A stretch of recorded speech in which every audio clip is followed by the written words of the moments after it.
안녕하세요. 말씀과 삶의 균형 있는 성장을 지향하는 바이블 라이프의 김남용 목사입니다. 오늘은 룻기 1장 19절에서 2장 4절까지의 말씀을 살펴보겠습니다.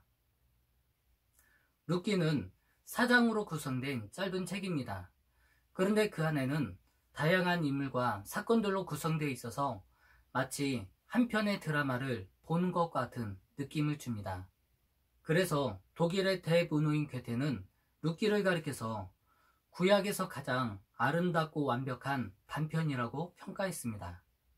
룻기는 어둡고 암울했던 시대에 사랑과 헌신을 통해서 극적이고 아름다운 삶을 살아갔던 한 여인의 모습을 보여주고 있습니다.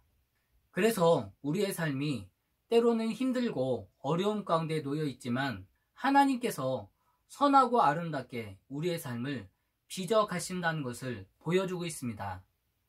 오늘 이 말씀을 통해서 우리를 향하신 하나님의 오묘하고 아름다운 사랑을 깨닫는 귀한 시간이 되시기를 바랍니다. 오늘 본문 말씀은 나오미가 모압으로 이주했다가 다시 베들레헴으로 돌아오면서 겪게 되는 이야기입니다. 그리고 나오미는 이주하는 과정을 통해서 많은 시련과 아픔을 겪게 됩니다. 나오미가 살고 있는 이스라엘 땅에 큰 흉년이 들었습니다. 그래서 온 가족이 흉년을 피해서 모압 땅으로 이주하게 되었습니다. 그런데 문제는 모압 땅으로 이주하면서부터 시작되었습니다. 나오미는 좀 더 편안하고 안락한 삶을 살기 위해서 모압으로 이주하였지만 이곳에서 사랑하는 남편과 두 아들을 잃었습니다. 노루를 피하려다가 범을 만난다는 말처럼 작은 어려움을 피하려다가 오히려 더 큰 화를 만난 것입니다. 저는 이 본문을 보면서 나오미가 참 대단한 여인이라는 생각이 들었습니다. 커다란 기대와 소망을 가지고 이방 땅으로 이민을 갔다가 다시 고향 땅으로 돌아오는 것은 결코 쉬운 일이 아닙니다. 가정에 우환이 생기고 어려운 일을 만나면 보통의 사람들은 자신의 처량한 모습을 보여주기 싫어서 고향 땅으로 돌아오지 못합니다. 20절 말씀에 보면 나를 나오미라 부르지 말고 마라라 부르라. 이는 전능자가 나를 심히 괴롭게 하였음이라고 말하고 있습니다. 이것은 나오미가 모압에서 얼마나 커다란 아픔과 상처를 겪었는지를 말해주고 있습니다. 나오미가 이처럼 커다란 상처와 아픔을 가지고 있음에도 불구하고 왜 베들레헴으로 돌아왔을까요? 1장 6절 말씀에 보면 그 여인이 모압 지방에서 여호와께서 자기 백성들을 돌보시사 그들에게 양식 주셨다함을 듣고 라고 기록하고 있습니다. 과거의 그녀는 흉년 때문에 먹고 살 길이 막막해서 모압 땅으로 이주해 왔는데 돌보시고 먹이고 계신다는 사실을 깨닫게 된 것입니다. 그러면서 나오미는 자신의 죄를 깨닫게 되었습니다. 베들레헴에서는 큰 흉년 때문에 먹을 것이 없어서 고생을 했고 모압 땅에서는 사랑하는 남편과 두 아들을 잃어버린 아픔 때문에 하나님을 원망했습니다. 그러나 지금 깨닫고 보니까 그것은 하나님의 잘못이 아니라 하나님이 주신 약속의 땅을 떠난 자신의 불신앙의 죄 때문이라는 사실을 깨닫게 된 것입니다. 그리고 자신의 죄를 깨달은 나오미는 과감하게 결단하여 베들레헴으로 돌아가기로 결단합니다. 전에는 자신의 살 길을 스스로 찾아 나섰다면 이제 자신의 살 길은 오직 여호와의 은혜 날개 아래 거하는 것임을 알게 된 것입니다. 우리는 지금 눈에 보이는 세계와 물질과 향락 속에 빠져 살 때가 얼마나 많이 있습니까? 그러나 지금 내 눈앞에 보이는 세계가 전부가 아닙니다. 겉으로 보기에는 세상이 화려하고 풍요롭게 보여도 그것이 영원히 우리를 지켜주지 못합니다. 세상이 주는 기쁨과 향락은 잠시 있다 사라지는 아침 안개와 같기 때문입니다. 영원한 세계, 진정한 기쁨은 오직 우리 주님 안에 있음을 기억하시기 바랍니다. 그러므로 주님의 은혜 안에 거하는 것이 진정한 기쁨이요 안식임을 기억해야 할 것입니다. 나오미는 빈털터리의 초라한 모습으로 고향 땅으로 돌아왔습니다. 믿음으로 결단해서 고향 땅으로 돌아왔지만 앞으로 어떻게 먹고 살아야 할지 막막하기만 했습니다. 그래서 며느리 룻이 먹을 양식을 얻기 위해서 추수하는 밭에 가서 보리 이삭을 주었습니다. 그런데 뜻하지 않는 놀라운 일이 룻에게 일어납니다. 룻이 보아스의 밭에서 보리 이삭 한 에바를 주운 것입니다. 보리 한 에바는 대략 15kg 정도가 됩니다. 이것은 남성 장정이 하루 종일 이삭 줍기를 해서 걷어들일 수 있는 양이 약 1kg인 것을 감안한다면 엄청난 양을 걷어들인 것입니다. 룻은 어떻게 이렇게 많은 이삭을 줍게 되었을까요?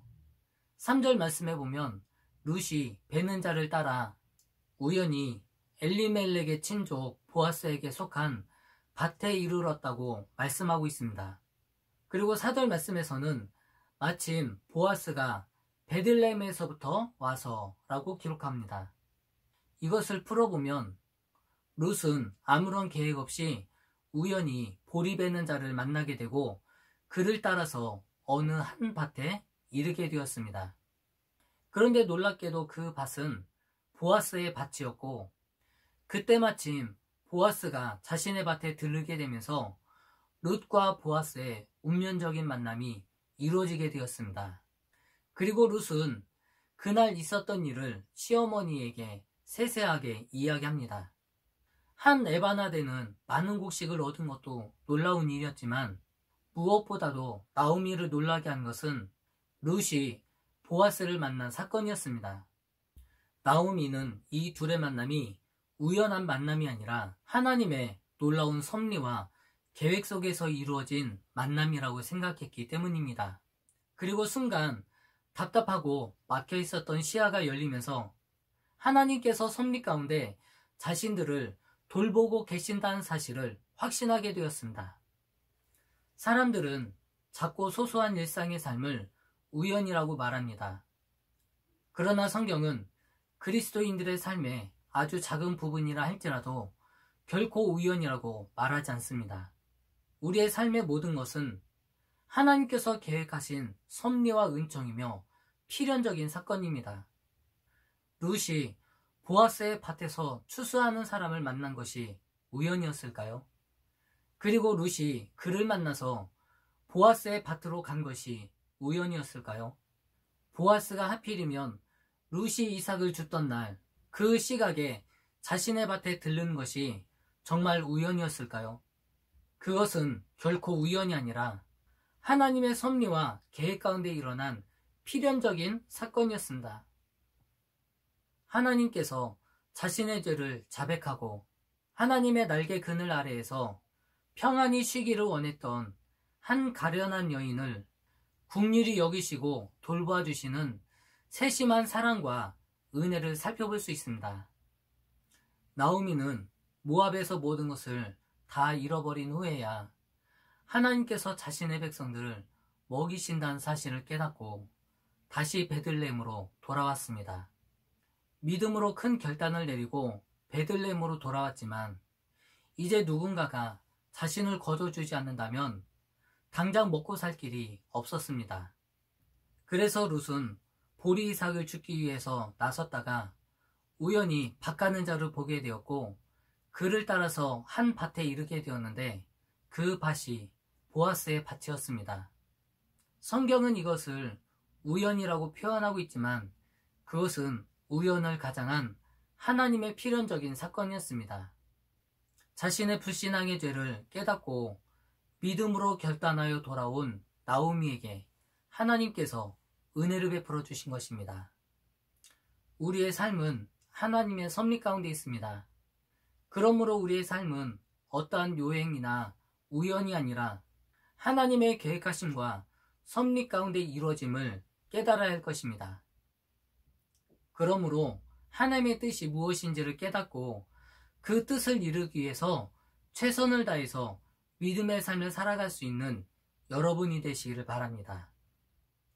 오늘의 말씀이 여러분의 신앙생활에 도움이 되셨다면 구독과 좋아요로 바이블 라이프를 응원해 주시기 바랍니다.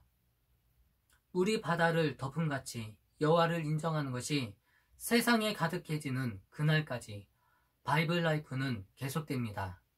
감사합니다.